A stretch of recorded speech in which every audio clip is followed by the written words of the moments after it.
ပြည်ထောင်စုသမ္မတမြန်မာနိုင်ငံတော်သမ္မတဦးမင်းအောင်လှိုင်ထံမြန်မာနိုင်ငံဆိုင်ရာအထူးအာဏာကုန်လွှဲခြင်းခံရသောကာဇက်စတန်သမ္မတနိုင်ငံတာမန်ကြီးဖြစ်ခံရန်သဘောတူညီပြီးဖြစ်သော His Excellency Mr. Magellan ပိုင်မှုခံသည်ဇူလိုင်လ22ရက်မနက်7:00နာရီမှာနေပြည်တော်ရှိနိုင်ငံတော်သမ္မတရဲ့အေးဆောင်တော်မှာ၎င်းရဲ့တာမန်ခန့်လွှာကိုပေးအပ်ပါတယ်ပထမဦးစွာမြန်မာနိုင်ငံဆိုင်ရာကာဇက်စတန်သမ္မတနိုင်ငံတာမန်ကြီးသည်နိုင်ငံတော်သမ္မတရဲ့အေးဆောင်တော်ဂုဏ်ပြုဆောင်ခမ်းမသို့ရောက်ရှိပြီးပြည်ထောင်စုသမ္မတမြန်မာနိုင်ငံတော်အလံနှင့်ကာဇက်စတန်သမ္မတနိုင်ငံအလံတို့အားအလေးပြုပါတယ်။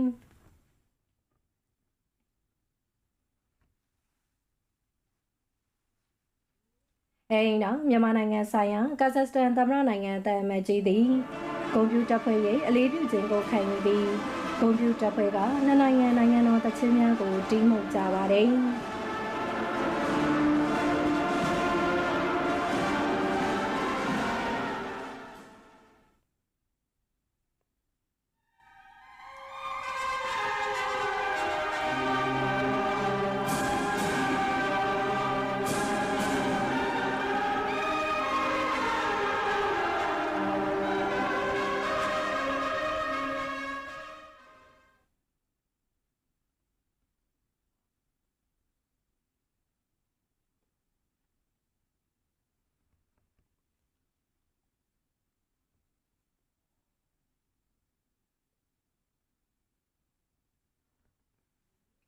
အဲဒီနောက်နိုင်ငံတော်သမ္မတရဲ့အေးဆောင်တော်တေသမန်ဆောင်ရင်ခမ်းမမှာပြည်ထောင်စုသမ္မတမြန်မာနိုင်ငံတော်သမ္မတဦးမင်းအောင်လှိုင်ထံမြန်မာနိုင်ငံဆိုင်ရာကာဇက်စတန်သမ္မတနိုင်ငံတာမန်ကြီး His Excellency Mr. Magellan ပိုင်မှုခံက၎င်းရဲ့တာမန်ခန့်လွှာကိုပေးအပ်ပါတယ်။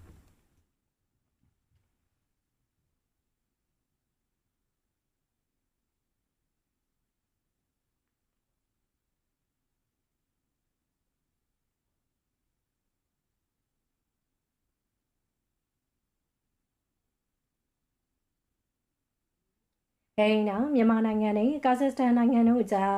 အလံကွာဝေးတော်လေအပြန်အလှန်ပူးပေါင်းဆောင်ရွက်မှုနဲ့ချစ်ကြည်ရင်းနှီးမှုများခိုင်မာတိုးတက်ကောင်းမွန်လျက်ရှိမှုအခြေအနေများမြန်မာနိုင်ငံမှာလွတ်လပ်ပြီးတရားမျှတသည့်ပါတီစုံဒီမိုကရေစီထွေထွေရွေးကောက်ပွဲအောင်မြင်စွာကျင်းပပြုလုပ်နိုင်ခဲ့မှုနဲ့နိုင်ငံတော်သမ္မတဦးမင်းအောင်လှိုင်ဦးဆောင်တဲ့ရွေးကောက်ခံအစိုးရအဖွဲ့မှနိုင်ငံတော်တာဝန်ထမ်းဆောင်နေမှုပေါ်ကာဇက်စတန်နိုင်ငံပြင်ဖြစ်ဝမ်းမြောက်ဂုဏ်ယူလျက်ရှိမှုအခြေအနေများမကြာမီကာလအတွင်းကာဇက်စတန်နိုင်ငံမှာပါလီမန်ရွေးကောက်ပွဲကျင်းပပြုလုပ်သွားမယ့်အခြေအနေများနဲ့မြန်မာနိုင်ငံရွေးကောက်ပွဲကော်မရှင်မှတာဝန်ရှိသူများကိုလာရောက်လေ့လာနိုင်ရေးဖိတ်ကြားထားရှိမှုအခြေအနေများနိုင်ငံအကြားကုန်သွယ်ရေးကဏ္ဍစီးပွားရေးကဏ္ဍစိုက်ပျိုးရေးကဏ္ဍသတ္တုတူဖော်ထုတ်လုပ်ရေးကဏ္ဍပညာရေးကဏ္ဍကျန်းမာရေးကဏ္ဍဒီဂျစ်တယ်နည်းပညာကဏ္ဍပို့ဆောင်ရေးကဏ္ဍတို့မှာပူးပေါင်းဆောင်ရွက်မှုများမြင့်တင်ဆောင်ရွက်သွားမယ့်အခြေအနေများကာဇက်စတန်နိုင်ငံမှာရွေးကောက်ပွဲကျင်းပပြုလုပ်ပြီးချိန်မှာနိုင်ငံလွှတ်တော်နေရာကြားပူးပေါင်းဆောင်ရွက်မှုများမြင့်တင်ဆောင်ရွက်သွားမယ့်အခြေအနေများကာဇက်စတန်နိုင်ငံနေဖြင့်အလဲအာရှဒေသမှာတည်ရှိပြီးတရုတ်နိုင်ငံကိုဖျက်ဆီး၍မြန်မာနိုင်ငံမှတက်ဆင်းတောင်အာရှနိုင်ငံများနဲ့အာဆီယံနိုင်ငံများအကြားစီးပွားရေးကူးလူးဆက်ဆံမှုများတိုးမြင့်ဆောင်ရွက်သွားနိုင်တဲ့အခြေအနေများမြန်မာနိုင်ငံအနေဖြင့်နိုင်ငံတကာဆက်ဆံရေးပိုမိုတိုးတက်ကောင်းမွန်အောင်ကြိုးပမ်းဆောင်ရွက်လျက်ရှိတဲ့ကဲ့သို့ဒေသတွင်းနိုင်ငံများအာဆီယံဖွဲ့ဝင်နိုင်ငံများနဲ့လည်းဆက်ဆံရေးတိုးတက်ကောင်းမွန်အောင်ကြိုးပမ်းဆောင်ရွက်လျက်ရှိမှုအခြေအနေများနိုင်ငံအကြားချစ်ကြည်ရင်းနှီးမှုနဲ့ပူးပေါင်းဆောင်ရွက်မှုများတန်တမန်ဆက်ဆံမှုများယခုထက်ပိုမိုမြင့်တင်ဆောင်ရွက်သွားမယ့်အခြေအနေများနဲ့ပတ်သက်ပြီးရင်းရင်းနှီးနှီးဆွေးနွေးကြပါတယ်။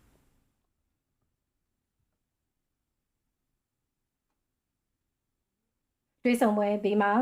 နိုင်ငံတော်သမ္မတနှင့်မြန်မာနိုင်ငံဆိုင်ရာကာဇက်စတန်သမ္မတနိုင်ငံတာမန်ကြီးတို့သည်